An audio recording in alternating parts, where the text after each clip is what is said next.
Hello, and welcome to the Formal Review. Today, we'll be having a very special episode looking at 3 different movies. Now sit back, relax, grab your drinks, and let's talk about these movies. What's up, y'all, and welcome back to the Formal Review. This is Season 4, Episode 30, and I thank you all for tuning in once again. So welcome to the second now in award season, and there's still a lot of movies to be seen. So in case you missed the last episode, every year I watch all the films that have been nominated for Best Picture, Best Director, and then all the acting categories, and then sometimes I have time to watch the screenplay movies if there's only 1 or 2 that are in addition to this list that I haven't seen. Now, all the films have been nominated, and there's a long list of films that I haven't seen yet. Since there's only about a month since the nominations go out to the award ceremony, there's going to be an increased amount of films in each episode from 1 to 3. So in the last episode, I covered King Richard, Drive My Car, and Don't Look Up. Now in this episode, I will be going into Belfast, Licorice Pizza, and CODA. So stay tuned.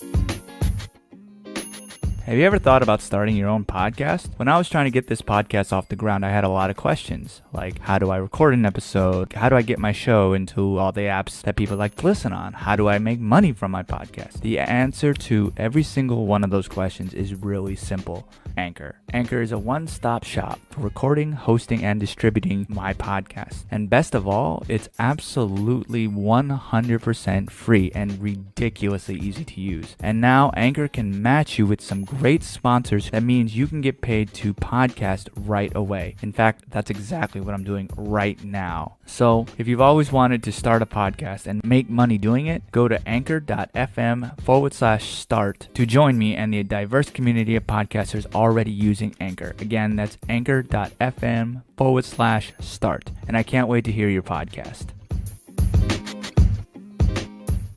Now, before I get into anything, I do want to preface this episode with a slight spoiler warning. As the analyses go, I will do my best to keep the analysis fairly vague so not to ruin the movie for you. However, I do suggest go see these films before you have to hear what I have to say about it, if you fully understand everything. But if you don't care about that, just keep listening. Also, I know I talk about this at the end, but the data shows that most people don't listen to that part, so I want to talk about it here and reiterate the importance of leaving reviews on your favorite subscription services. I do read those because I do want to grow, because these episodes are really for all you listeners out there, and I want to keep this entertaining. So what do you want to hear? Do you want to hear games? Do you want to hear more of the 4K stuff? Do you want to hear me talk about a certain movie? If you want to come on and talk to me about something, if you want to debate, I'm always open to do stuff like that. So you can always reach out to me on social media. I always want to grow and improve, and just because something works doesn't mean that it cannot be improved. So if there's something that you want me to improve on, let me know, and I will grow as such. I also want to say with these episodes, this is going to be a coming of age themed episode, and all of these films are coming of age films and looking at that type of film genre. Now, these films are usually dealing with teenagers, and they focus on the psychological and moral growth of the transition of a protagonist from youth to adulthood, or something close to that. So personal growth and change is the very important characteristic of this film genre, which also more relies on dialogue and emotional responses rather than action films. So going into this, if you're not into these types of movies and you want an action film, I wouldn't suggest you watch these films. However, having said that, these films, all 3, are relatively decent, and frankly, I would suggest you go see them. However, if you don't want to, you can still listen to what I have to say about them, so if you wanted to pick and choose, you can definitely pick the one that sounds most interesting to you. Also, if you want to skip ahead to not hear all of the analysis on each of these films, you can skip ahead to around the 4.5-minute mark if you want to hear the analysis of Belfast, or around the 20-minute mark to hear the analysis on Licorice Pizza, or around the 35.5-minute mark to hear the analysis on CODA. Anyway, so let's get back to the movies at hand. So sit back, relax, grab your drinks, and let's talk about these movies.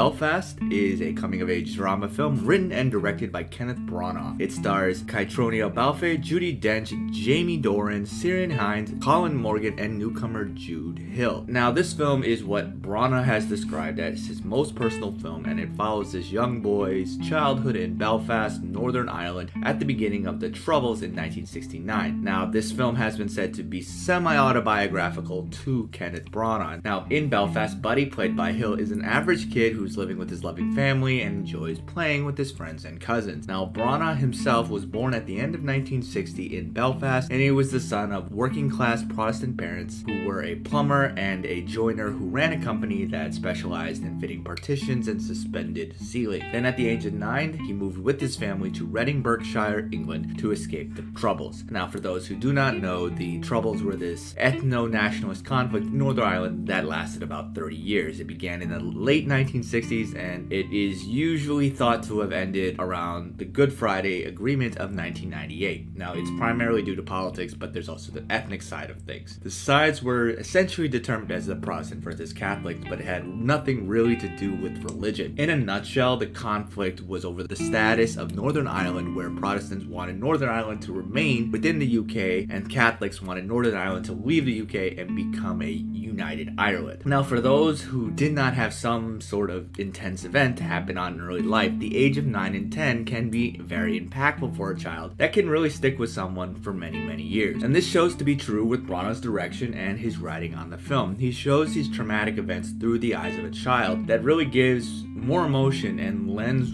weight to the events in Buddy's life in ways that most likely would not have been the case if Branagh had not really used his own history and was just kind of writing out his imagination. Now, one could even say that this film is Branagh's equivalent to Alfonso Cuarón's Roma from a few years ago. Even stylistically, the film draws parallels to Roma with its black and white aesthetic. Now, one of the reasons that Cuarón used black and white was because most of that film was coming directly from the filmmaker's memory, and it basically recalls a time in the past, and that is the same here for Branagh. The aesthetic conveys this memory, even with the use of updated technology that really combines clarity but also recollection. However, Belfast does have some color, which is used to show Belfast as it is in the present and the films that Buddy's family watches in theaters. Now, the contrast of these scenes show the differences between memory and the now. It even shows how the film is seen through Buddy's eyes. The color, even with the films and TV shows shown in the film, represents things that they are today, and the films such as J.J. Bang Bang haven't changed since Buddy's childhood. And it could also represent an escape from Buddy's world where he could go into that is both separate, both symbolically but also realistically. And this film shows how Buddy's parents decide to leave their home behind for a better and safer life in England. They want their family to have a better life that is separate from the conflict that affects their daily lives. This film doesn't represent a man looking back at his past with hostility, but more of an appreciation for the way that it shaped him. This message can really be easily applied to almost everyone, while it's also touching on themes of fear of change, wanting a better life for your family, and many people in the world often leave behind in search of a more stable life. And this is reasoning behind all this is also why a lot of people immigrate to the United States. There are people out there who think that the United States needs to step up deportation and impose stricter limits on refugees, asylum seekers, and legal immigrants. And there are people who say that our government is able to, quote, keep track of illegal immigrants who cross the border, end quote, and they're possibly coming over secretly overnight on planes and buses, and some of them have COVID, some of them have drug runs, and they're potentially criminals, they could be terrorists, all of these options of what they could be. But when you break it down and actually look at why are these people coming to the United States, it really shows that these are just human beings. In general, it is because the United States ranks as one of the most desirable countries to immigrate to because of the better living conditions provided. The country has an active economy with a wide array of work opportunities for almost everyone. Wages are higher here than in most countries with a relatively low cost of living. Now, the Biden administration have blamed root causes such as poverty, corruption, and violence in these countries, and has said that they're going to be pledging a lot of taxpayer money to try to combat these root causes. Now, when interviewed, the migrants themselves have been saying that the reasons why they're leaving their respective countries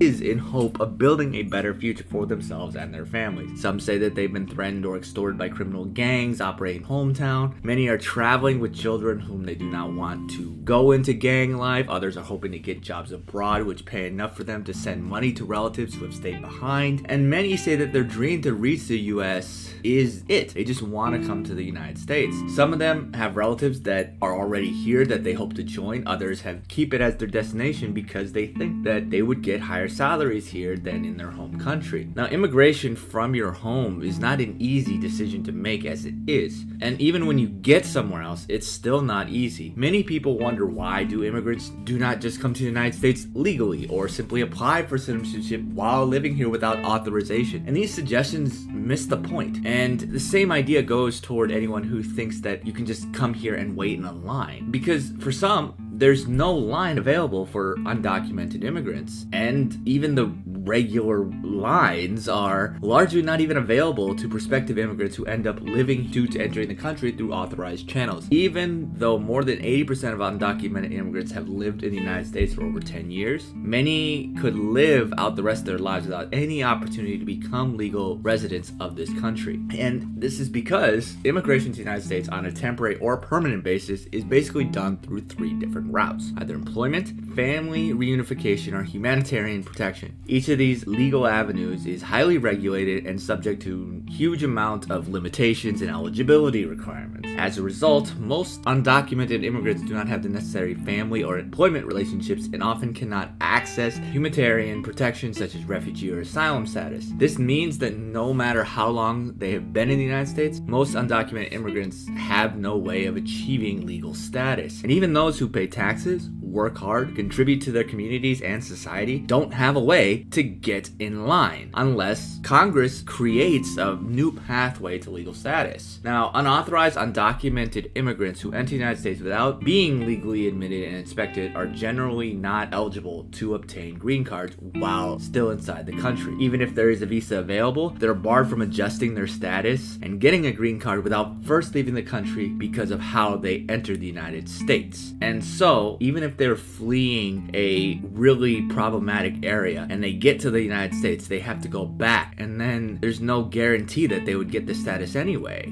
because leaving the country to obtain a visa can have significant negative consequences. Anyone who's been out of status for more than 180 days but less than 1 year is barred from being readmitted or re-entering the United States for 3 years, while anyone who has been out of status for more than 1 year is then barred for 10. So it's such a huge endeavor to quote-unquote wait in line, because you honestly don't know with some of these countries that they even have that opportunity to do that. Even though there are some waivers to these barrings, they're very difficult to obtain. So that means when a visa is actually available, undocumented immigrants must risk spending up to 10 years away from their families in the United States before being allowed to re-enter the country. Now, most people who legally immigrate to the United States come through family-based visas. Now, qualified family members in the United States can seek permission to bring in certain eligible foreign family members, and in all cases, the petitioning family in the United States must demonstrate an income level above the poverty line and must commit to support the family members they are seeking to bring to the United States. Now, the foreign-born persons wishing to immigrate must also have met eligibility requirements, and this means that a family-based visa is unavailable to any undocumented immigrant who doesn't have a qualified relative or who isn't able to meet those eligibility requirements. To come to the United States for employment purposes, either temporary or permanently, the employer must have the job already lined up and they are willing to commit to being a sponsor. This means that they also must meet certain employment qualifications such as education and or professional experience. And in this situation, there are a limited number of temporary visas for highly skilled or internationally recognized workers, and then even less temporary seasonal visits for agricultural workers and certain other quote-unquote less skilled workers. And this is because there has to be a reason why this visa should go to this person outside over somebody who is in the United States. So going through that whole process is an extremely lengthy endeavor. So very few undocumented immigrants are eligible for these visas, and even for the ones that do, the competition for them is absolutely fierce. So unless you're one of the lucky few, these visas are fairly unavailable to undocumented immigrants, regardless of the skill that you have and desire to work there legally. Now, each year the United States sets a numerical limit on how many refugees will be admitted to the United States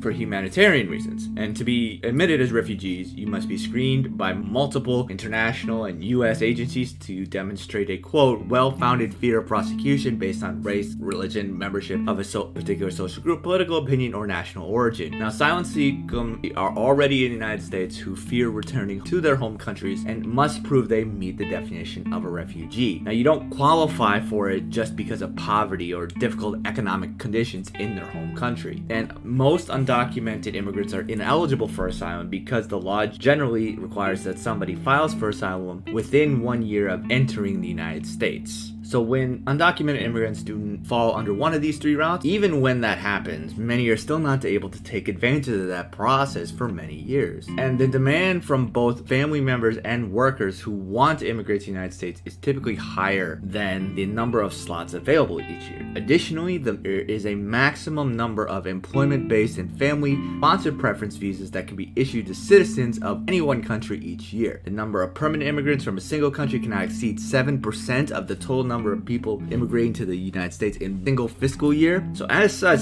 you get this significant backlog for many family members and many people hoping to enter the United States, even legally, with some immigrants from certain countries waiting for decades. Moreover, for the past 2 years, the federal government has not even come close to meeting the annual caps for either employment-based or family preference visas due just to the slow processing of everything, and that is not even including the pandemic that we're in. So undocumented immigrants who want to become citizens of the United States cannot just, quote, get in line. Although there are these lines, many aspiring lawful permanent residents aren't even able to get into them. So even if you meet the formal requirements to immigrate, the wait is very, very long, especially if there's already a lengthy backlog of applications, not only from your country, but also the many other countries that other people who are trying to immigrate to this country. Now, some people have the issue with the amount of people come to this country when it comes to job occupation, or we have too many people. However, research shows that it is beneficial to both the receiving and sending country. It, on average, has a positive economic effects on the native population, and studies show that the elimination of barriers to migration would have profound effects on world GDP, with the estimates ranging between 67 and 147% for the scenarios in which 37 to 53% of the developing countries' workers migrate to the developed countries. In fact, development economists argue that reducing barriers to labor mobility between developing countries and developed countries would be the most efficient tool for poverty reduction. And if a country has a positive net immigration, it can soften the democratic dilemma that a country has. Research also shows that the immigration to the United States has no impact on crime rate. So if you're actually worried about it, research show that you shouldn't be. So any concerns that people have for immigration is really debunked at this point. Both parties benefit from it, and it does not significantly bring any more criminals into the country than ones that were already here. And this is why the system, though not perfect by any means, is set up currently, and why films showing the immigrating family story are important. And it's even more important to see these films that see the process through the eyes of children, because they are affected in ways that they may not be able to verbalize. And on top of all that, films like Belfast show how somebody's identity can be established so early on in their lives and remain true to this day in their heart. And Belfast shows that even though a child may not fully understand everything that's going on around him, it is or was something that affected Buddy's or Brana's life. And towards the finale, there's this harrowing effect for the viewer when they see the family dealing with this decision. One can easily see their sadness, but also their hope for the future, which can not only be applied to just the people of Belfast as a whole, but also just immigrants as well. Unfortunately, though, to get to this point, the film is quite boring. The film has very little happening in it outside of a relatively normal life, and really none of it was particularly unexpected. Now, this may be a spoiler here, but the story is that the family gets caught up in the troubles in Northern Ireland, and afterwards spend most of the rest of the movie agonizing about it, and then they decide to leave their hometown. That's really it. Another reason that it's boring is that the characters aren't that interesting, because they're just normal. The main problem in this film is the troubles, but one doesn't really see that much about it. The actors playing the characters are all fairly good, but no one's really that outstanding. The characters honestly themselves feel very very blandly written. Now, there was one emotional moment where the grandfather dies, but that's really it. The antagonists of this film do not really do much other than hang around and issue threats. The film, when it was over, did not feel like one that I personally would revisit. It's not a snooze fest by any means, but there wasn't much to grab onto for a second viewing. The film may succeed with its message, its direction, the acting, the ending, but really struggles with its details and really making it, again, worth a second viewing. And that there really wasn't that many details going in on it. It was a pretty cut and dry story that did nothing more than just tell it. So at the end of the day, it's not a waste of time, and it's worth a watch to see a country you haven't seen before or a conflict you didn't know about. However, not really worth a second viewing, but I would say a 4 out of 5. Now let's get on to the next film.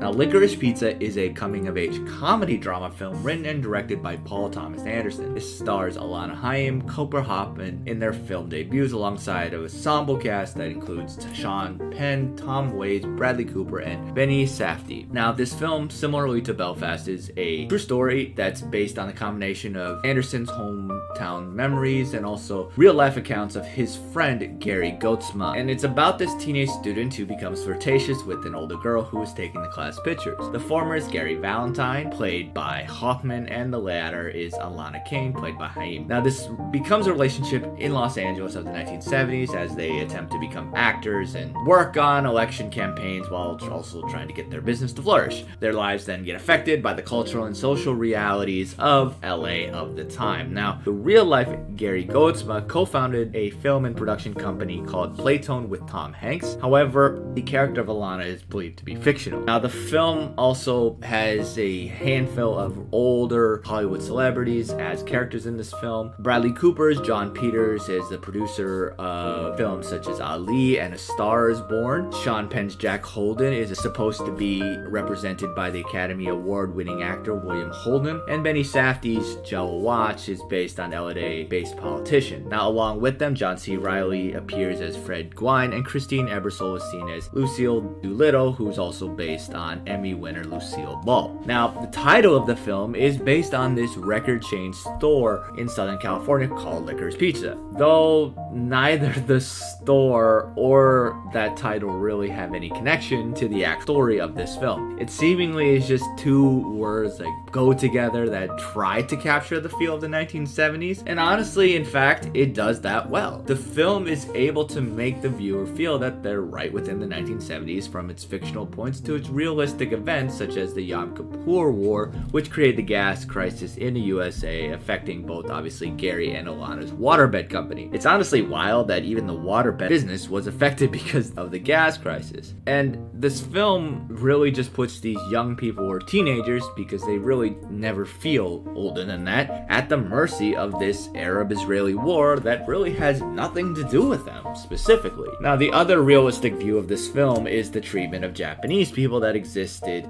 for many years, one that even Anderson himself has seen, and in his words, it was necessary to include these ugly portions of his memory as it relates to race and class, even though he does not agree with it. Anderson basically defends his choice by saying that, quote, "It would not be a mistake to tell a period film through the eyes of 2021. You cannot have a crystal ball, you have to be honest to that time," end quote. Now, while he is right in a sense that the world used to be like that, and bad times should be shown, in his film, it's used mostly for a joke about a fairly racist character. And this is because the character essentially gives people permission to laugh at a stereotype rather than his stupidity. It's a bit that keeps on coming up in the film multiple times, and if it was only used to display the time, this type of sequence didn't really have to repeat itself multiple times. It's there for a cheap laugh in a scene that really mocks Japanese accents.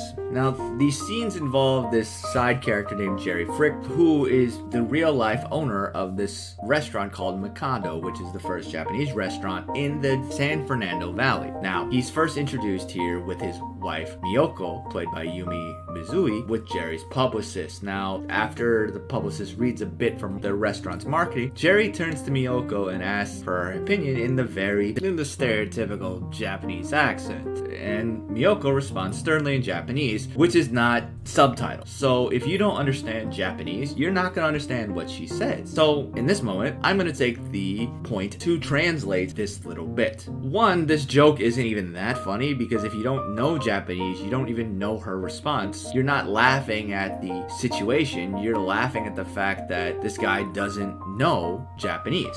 But in this moment, she says, ウェイトレスとかどうでもよくない？レストランなんだから。食べ物の記事でしょ。お料理のこと全然書いてないじゃない。料理よ、料理。 which translates to, never mind the waitress, it is a restaurant. Food, you're not writing about food. And what's the point of this scene? If you're going to basically try to show how bad this was and kind of make this a more representation of the time, then subtitle it. Because then somebody who maybe laugh at that, maybe this isn't a serious thing, maybe this person only can speak Japanese and no English. Maybe that's the situation. But that's not the situation because they don't subtitle it. And again, this is just used from a joke because later on, Jerry appears again when Alana and Gary go to the restaurant to ask about placing their ads for their water better business on the restaurant's tables. Now, we're no longer with Miyoko and it's a new wife, but that's not the point here. And he asks her opinion about the business proposition. And then again, this new wife, Kimiko, played by Megumi Anjo, responds again in a unsubtitled Japanese. And then Alana asks for a translation to Jerry, to which Jerry shrugs off, it's hard to tell, I don't speak Japanese. So then what is the point of it? It's not to be a scene to show that this guy's a bumbling idiot, because maybe if he didn't speak Japanese, maybe if we knew what he said and then he understood something different every time, that would make sense and that's the joke. Then you're laughing at his stupidity. But in this sense, where no one knows, because it's not subtitled, unless you know Japanese, what this person is saying. And I'm gonna translate it. こんな格好悪いの。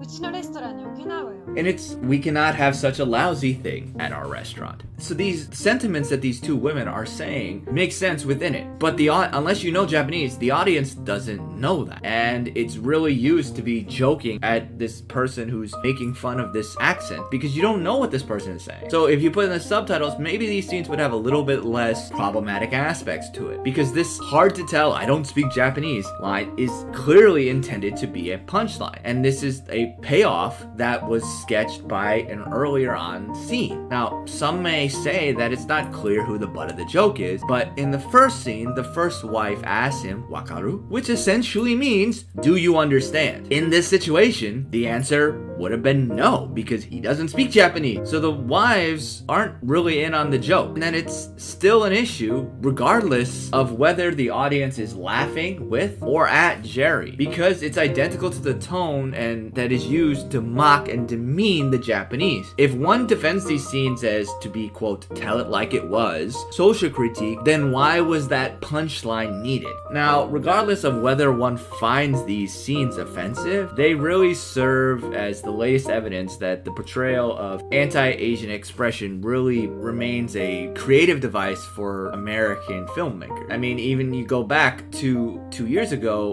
with Quentin Tarantino's use of Bruce Lee as the foil for Brad Pitt's character in Once Upon a Time in Hollywood. Now, Tarantino has himself really continued to double down on the characterization of the real-life Asian American icon and has said that he was just deploying a narrative license, that Lee was an egomaniac. And then with Wes Anderson's I Love Dogs, the majority of the film, again, takes place in Japan, but again, the Japanese language isn't translated very much, and it's used again as a humorous aspect. And then also in 2019, Guy Ritchie's gangster comedy The Gentleman had racist barbs at his Asian antagonists, repeatedly referred to as Chinamen, and basically puts the Yellow Peril executed as Ritchie's signature shock dialogue and really true to the movie's criminal low-life characters. Now, these four films have really incorporated these Asian signifiers to serve many different means. But what they really have in common is that they're not really interested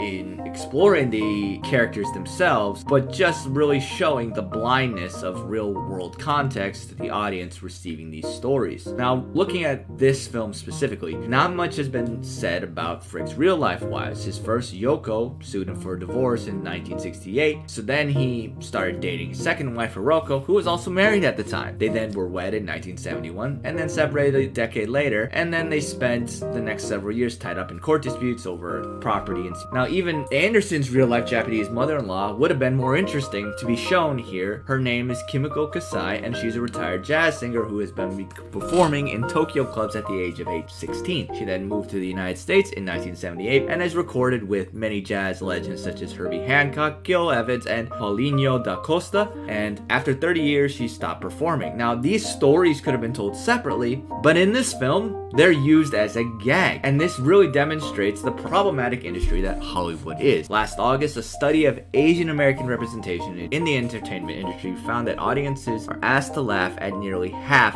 of Asian and Pacific Islander roles, and the study analyzed the top 10 grossing films of each year from 2010 to 2019 and found that while less than a quarter of these Asian and Pacific Islander characters were comedic themselves, audiences were asked to laugh at almost half of them. Asian people make up about 7% of the United States population and Pacific Islanders about 0.4%, but together only 4.5% of leads or co-leads in the top 10 grossing domestic films from 2010 to 2019 are Asian or Pacific Islander characters, and then only 5.6 are supporting characters. In these films, 17% of female API characters are verbally objectified and 13% are visually objectified. And this is more common for API women than white women and other non-API women of color. Even in films that feature API characters in the main title cast, nearly 3/4 of them are in supporting roles. And they also found that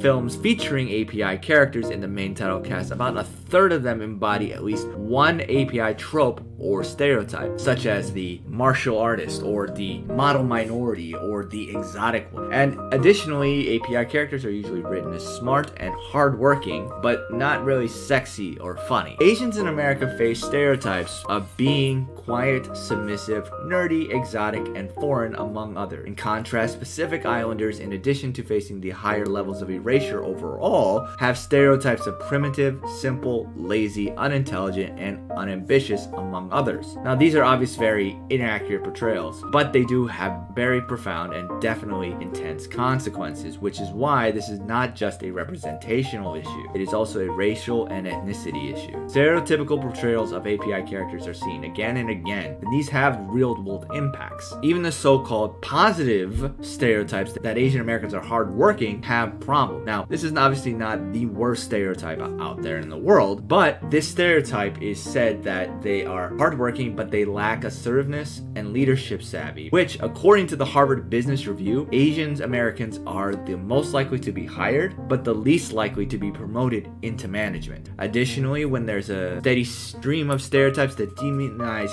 one group of people, it becomes psychologically easier to hurt them. Studies have shown that when people label Asians in America as being foreign, they're most likely to treat them with hostility and to engage in acts of violence and discrimination against them. Now, during this pandemic specifically, research has found that the hate crimes targeting the Asian American community has increased significantly, and according to the Center for the Study of Hate and Extremism, anti-Asian hate crime has increased by 339% in 2021 compared to 2020. And when comparing 2020 to 2019, the amount of hate crimes increased by 124%. Now, going back to the film, even if one thinks of this as a period piece, these scenes still depict racism that do not have any other consequences. If there's only a humorous intent, scenes like this almost glorify the behavior. This is because you're not laughing at the scene because the man is making fun of someone else. You're either laughing at him at the expense of the Asian community, or you're not laughing at all because you feel the same level of uncomfort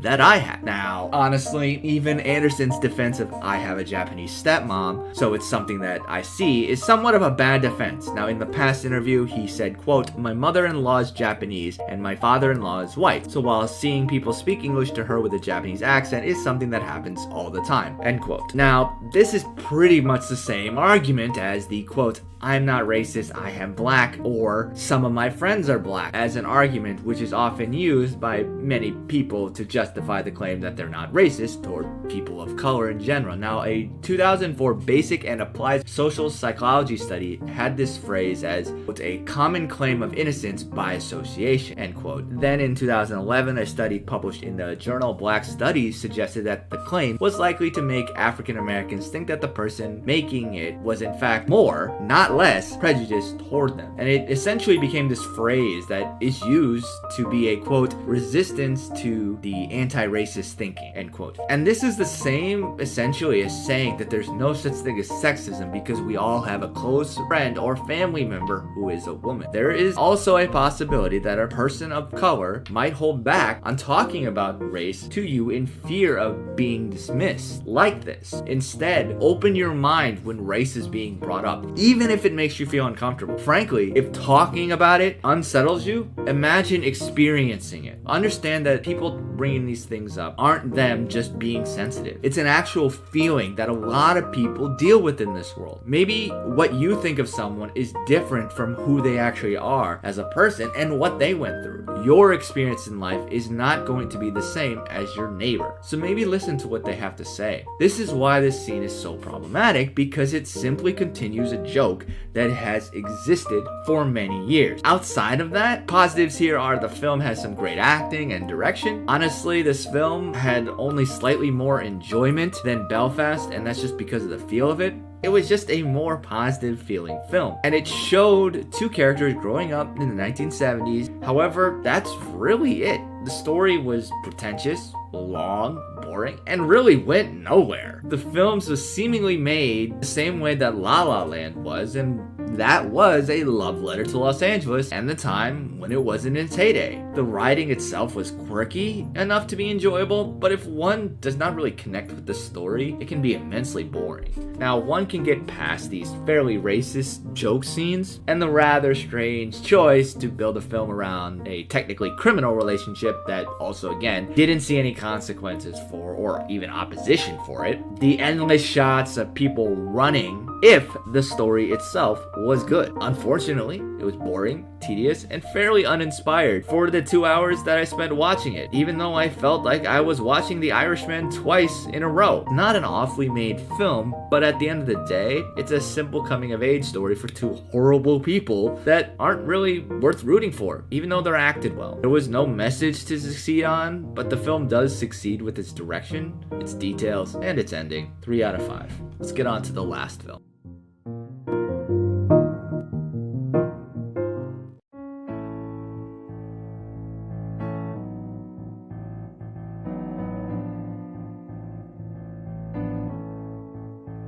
So CODA is a coming-of-age comedy drama film written and directed by Sian Heder. Film stars Emilia Jones as the eponymous CODA, also standing for Child of Deaf Adults, who is the only hearing member of a deaf family. Eugenio Derbez, Troy Kotzer, Ferdia Walsh-Pilo, Daniel Durant, and Marley Matlin are also in supporting roles. Now, this was inspired by the 2014 film La Famille Bélier. Ruby, again, is this only hearing person in a deaf family. Her family have this small business as fishermen, and she supports them, mainly translating everything to her family in sign language. As a result, she splits her life between her family and her dreams. And at the end of it, it is a film that is an incredible character story that's absolutely engaging. Emilia Jones as Ruby is absolutely amazing, and I can't wait to see her in more films. Looking into it, she studied the American Sign Language for 9 months, had singing lessons, and then learned how to operate a fishing trawler. So the main thing here is how music has a big impact on this family, because in general they struggle to integrate themselves into their community because they cannot communicate with them, and for this reason they live marginalized.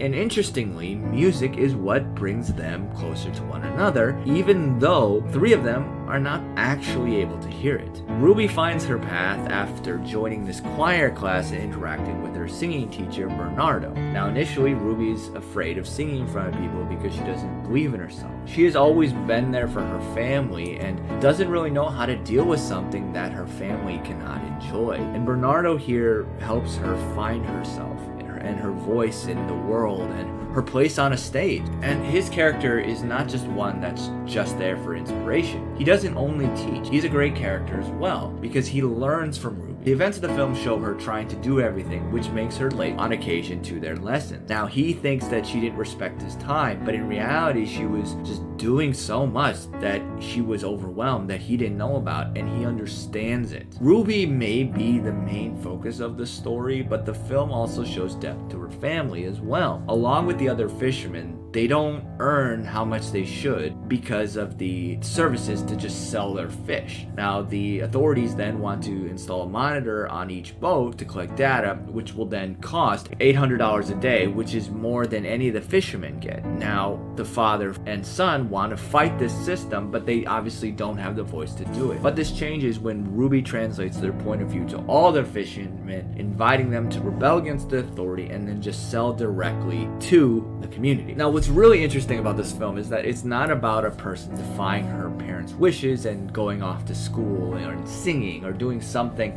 that really her parents don't want to do. Her parents want her to succeed, but are just scared of life without her. Ruby is someone that they depend on to essentially survive, and yes, they have their other deaf friends, but honestly, they really only have this family, and obviously the majority of the world is not deaf and doesn't know sign language. Outside of that, they're normal parents who just want what is best for their daughter. There's a scene where Ruby tells them about her ambitions, and the main reaction is, what if she isn't good? And that's just because they can't hear her, so they don't know. And then the other reaction is that they're afraid of their daughter leaving the nest. And both of these reactions are the same as any parent would think. At the end of the day, the Rossi family are normal and they just live their life, and the love between all four of them is real. Ruby doesn't even stop doing her family duties when she starts singing. She tries to make her families better at their jobs and self-sufficient without. She starts to push them essentially out of their self-exclusion. They are scared of the other people, but then they start a business. They meet other people and they basically really start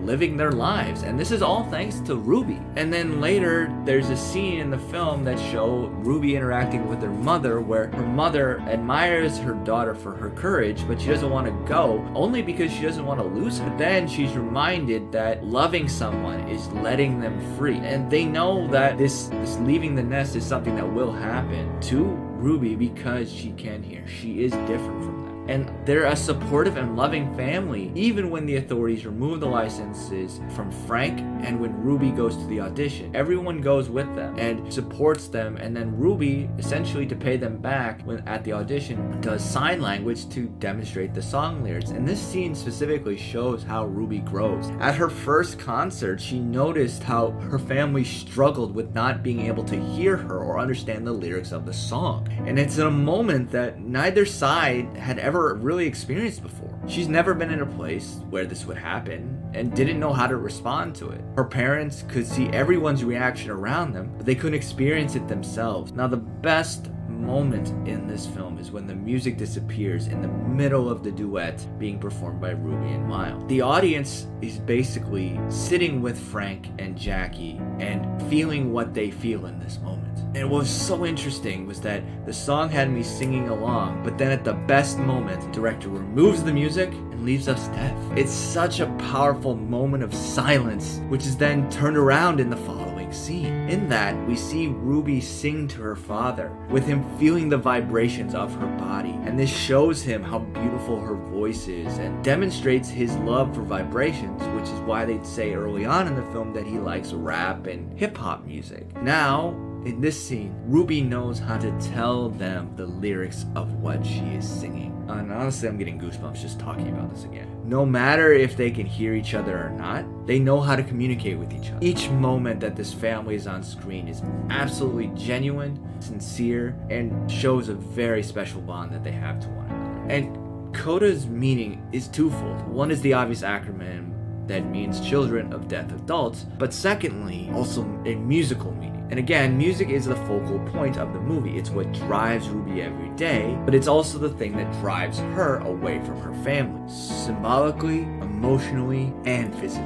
And even the soundtrack ties into Ruby's feelings, such as with the Clash song I Fought the Law. She uses this to wake up at 3 a.m. to work on the fishing boat, and her family's fishing business was founded on the basis of them challenging the authorities. And then the second one is You're All I Need to Get By Marvin Gaye and Tammy Terrell. And this is the song that Ruby and Miles performed together on stage. And this song is one that not only demonstrates her feelings, not only for Miles, but also for her love for her father and just music as an all. And in music, a coda is Italian for tale, which is a passage that brings a piece to an end. This part in music is important because in a musical piece's climax, the idea of the piece is getting to its structural conclusion. And the coda is the way that the piece looks back on the main body of it, which gives the listeners a moment to take it all in and get this sense of balance. And this is precisely what this film does. It's not a film that is meant to show someone going against their family. It's one that takes everything that happens and realize that we are at the end of a chapter. Though not looking back with negativity, but rather in a positive light and knowing that going forward is the only way to move on. And this film is about passion, family, friendships. It teaches about integration and shows the difficulty that deaf people face every single day. Pieces of music are perfect. The film has a pace and rhythm similar to the songs that they're playing. The performances delivered by every single one of the actors is incredible and makes the movie more engaging. Now, no real technical thing makes this film absolutely amazing and a masterpiece, but that's a nitpick. It is damn good. The messages are solid and essential to human lives and society, and it succeeds with that, the direction, acting, the details, and the ending. Honestly, nothing wrong with this film at all, and it could be thought as one of the best of this year. 5 out of 5. Now, what did you think of these films? Let me know. Hit me up on social media. The Formal Review is on Facebook, Twitter, and the Gram, and also YouTube. The handle's all the same. It's at The Formal Review. And for anyone who has supported me on a financial basis, I thank you very much for supporting me in that way. For anyone who wants to support, you can go to anchor.fm/The Formal Review. Click support this podcast, and any donation is appreciated. Thank you all again for tuning in. And until next time, wash your hands. If you're able to, get vaccinated. And I'll see you at the movies. Thanks for tuning in to another episode of the Formal Review. Cheers, and we'll see you next time. Characters.